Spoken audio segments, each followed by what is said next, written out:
Hello Hindi medium academy में आप सभी का स्वागत है। मैं हूं अरुण कुमार यादव और आज इस वीडियो में हम एक बहुत ही इम्पोर्टेंट प्रमेय देखने वाले हैं। प्रमेय 8.10 जिसको हम बोलते हैं मध्य बिंदु प्रमेय का विलोम, यानी कि converse of mid point theorem. Mid point theorem यानी कि मध्य बिंदु प्रमेय क्या होती है, हमने पिछली वीडियो में देखा था। यहाँ पे उसका विलोम देखेंगे। तो पहले इसको समझ लेते हैं, फिर हम बात करेंगे इसको सिद्ध कैसे करना है। पहले समझ तो लो, ठीक है। तो जो मध्य बिंदु प्रमेय का विलोम है ये क्या कहता है, देखो इसके हिसाब से किसी त्रिभुज की एक भुजा के मध्य बिंदु से दूसरी भुजा के समांतर खींचा गया रेखाखंड तीसरी भुजा को समद्विभाजित करता है। क्या मतलब हुआ इसका? अगर आपको यहां से नहीं समझ में आया तो सिंपली समझो। अगर मान लो आपके पास कोई एक त्रिभुज है, तो इस त्रिभुज की कितनी भुजाएं होंगी? 3 भुजाएं होंगी, ठीक है।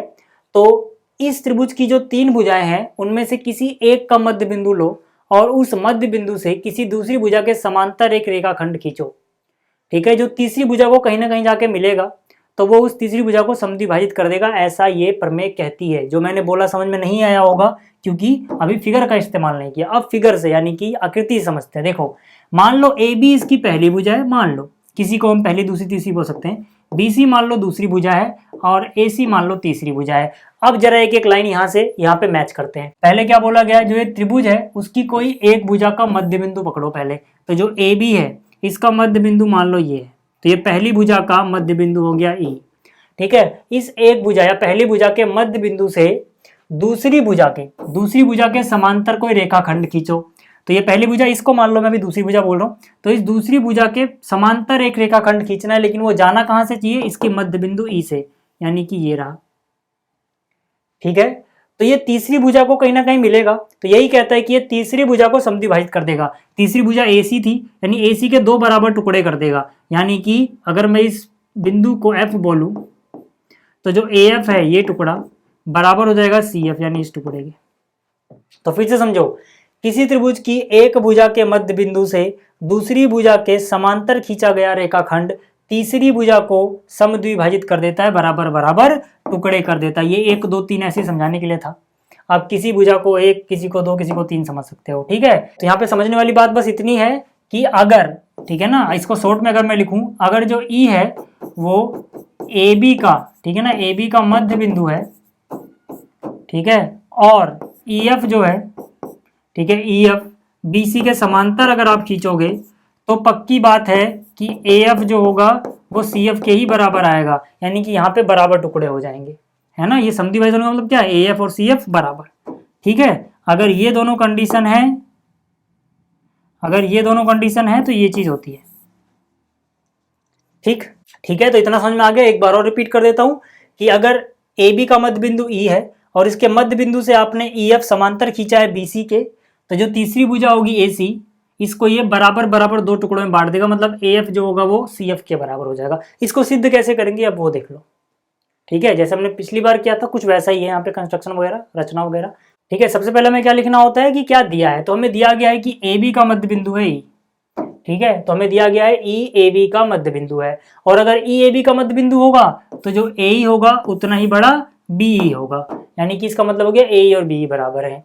दूसरी बात हमें क्या दिया गया है कि जो मध्य बिंदु था इससे हमने ये जो खींचा था ये दूसरी भुजा के समांतर खींचा था, यानी कि EF BC के समांतर है, ये भी हमें दिया गया है, EF BC के समांतर है, ठीक है। अगर ये 2 कंडीशन थी कि ये मध्य बिंदु होगा और ये इसके समांतर होगा, तो हमें सिद्ध क्या करना था? हमें सिद्ध करना था कि जो EF है वो तीसरी भुजा यानी कि AC को समद्विभाजित करता है, यानी हमें सिद्ध करना है EF जो है AC को समद्विभाजित करता है। समद्विभाजित करने का क्या मतलब है कि ये जो टुकड़ा है AF और ये जो टुकड़ा है CF, ये दोनों बराबर है।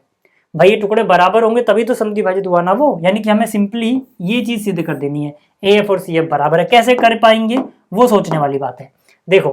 लेकिन उससे पहले थोड़ी रचना करनी पड़ेगी ताकि हम इसको सिद्ध कर पाए। रचना क्यों कर रहे हैं अभी आपको समझ में आ जाएगा। पहले देखो क्या रचना करेंगे। रचना आपको ये करनी है कि जो ये AB है इसके समांतर आपको CD खींचना है, ठीक है। यानी कि CD जो है वो समांतर खींचना है BA के, CD समांतर खींचना है BA के, BA, ठीक। दूसरी बात क्या करनी है आपको, जो ये EF था इसको आगे बढ़ाना है, इसको आगे बढ़ाना है कहां तक? बिंदु D तक। तो मैंने इसके बाद लिखा कि EF को आगे बढ़ाया, कहाँ तक, डी तक बढ़ाया।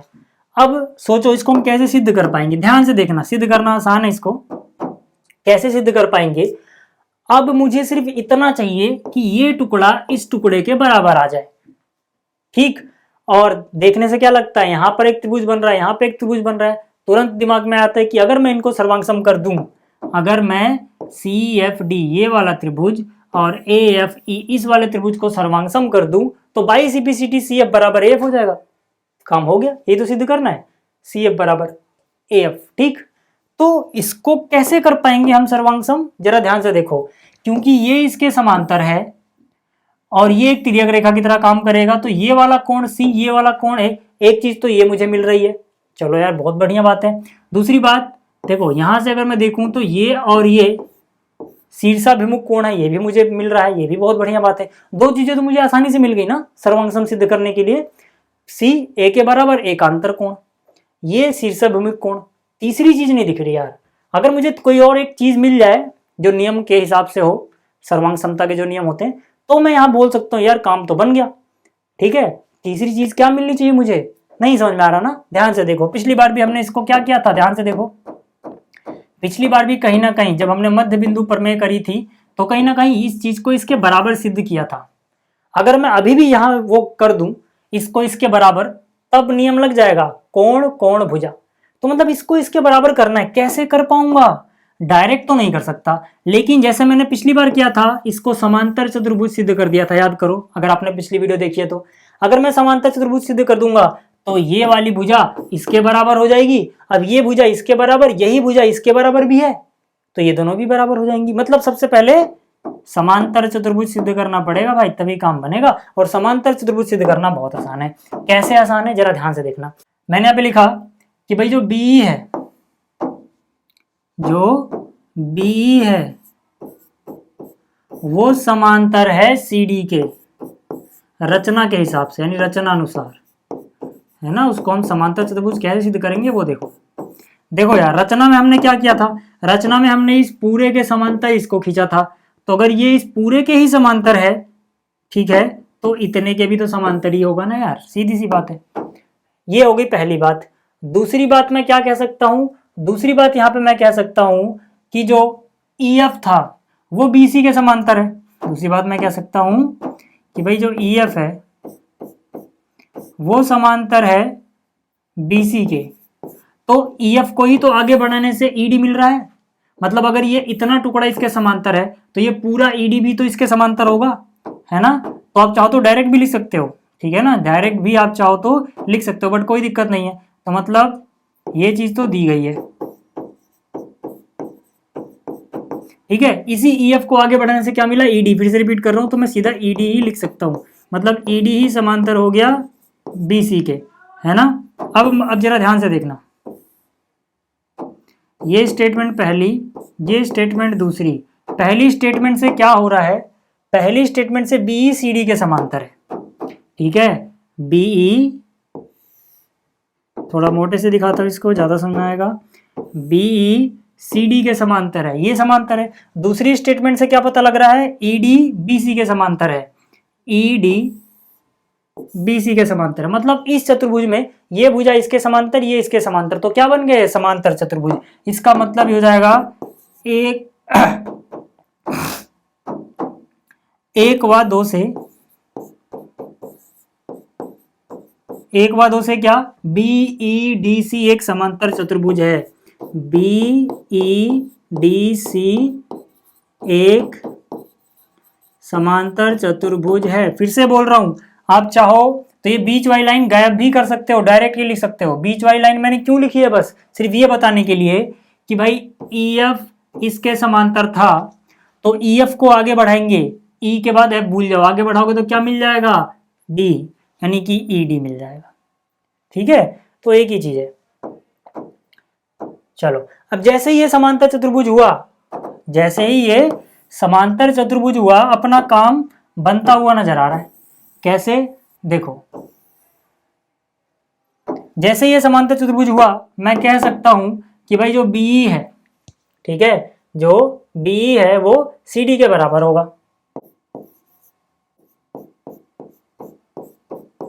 क्यों? समांतर चतुर्भुज सिद्ध हो चुका है। समांतर चतुर्भुज की सम्मुख भुजाएं, शॉर्टकट में लिख रहा हूं सम्मुख भुजाएं, ठीक है। ये और ये समांतर चतुर्भुज की सम्मुख भुजाएं हैं, मतलब इस पे अगर 2 कट लगा हुआ है तो इस पे भी 2 ही कट लगा दो। देखो BE CD के बराबर हो गया, और यही BE हमें किसके बराबर दिया गया है? AE के। ये तो सीधा सीधा दिया है, ठीक है ना, सीधा सीधा बताया गया था कि शुरुआत में जो आपने बिंदु लिया था वो मध्य बिंदु था, मध्य बिंदु से तो खींचा था, तो E अगर मध्य बिंदु है तो BE और AE बराबर दिया है, समझो। अब इन दोनों से क्या पता लग रहा है? इसका मतलब ये देखो, BE CD के बराबर है, BE AE के बराबर भी है, मतलब ये दोनों चीजें BE के ही बराबर हैं। आप ऐसे भी कह सकते हो दोनों समीकरण में जो लेफ्ट हैंड पे है, उल्टे हाथ पे, वो चीज बराबर है, तो जो राइट हैंड पे होंगी ये दोनों भी बराबर होंगी, यानी कि CD जो है वो बराबर आ जाएगा AE के। यही सीधी सीधी बात हुई, ठीक है। इसको बोल देते हैं समीकरण 3। अब अपना काम बन जाएगा, ठीक है। अब आ जाओ आप इन दोनों त्रिभुजों में, ठीक है। पहले मैं इसको थोड़ा ऊपर कर दूं, ठीक है। अब देखो अपना काम बन गया, जैसे इतना हुआ अपना काम बन जाएगा। कैसे? जरा ध्यान से देखना, किस किस को देखना है? CD, चलो पहले इसको मिटा देता हूँ एक बार, ताकि ज़्यादा कलर आपको ना नजर आए और फिर समझ में आसानी से आ जाए।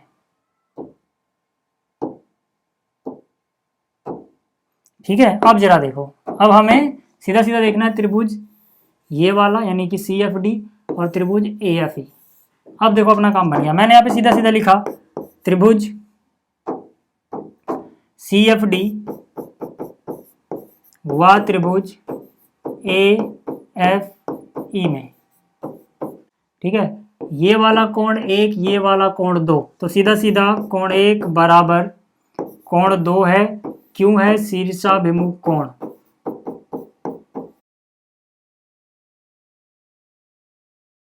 ठीक है। दूसरी बात क्या? दूसरी बात ये कि ये वाला इसका कोण C, ये वाला कोण A, एकांतर कोण।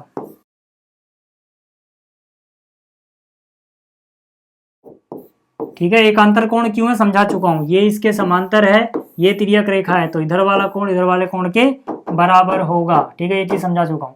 तीसरी बात जो भी हमने सिद्ध करी कि इसका CD इसका AE, CD बराबर AE। कैसे? अभी ऊपर हमने सिद्ध किया समीकरण 3 से, देख लो समीकरण 3 ये रहा, इसमें हमने अभी सिद्ध किया CD बराबर AE। ठीक है, जैसे ही इतना हो गया, कौन सा नियम लग रहा है भाई? नियम लग रहा है यहाँ पर देखो, कोण फिर भुजा, कोण कोण भुजा, यानी कि यहाँ पे मैं लिख सकता हूं कोण कोण भुजा से जो त्रिभुज है कौन सा CFD, वो सर्वांगसम हो गया त्रिभुज AFE के।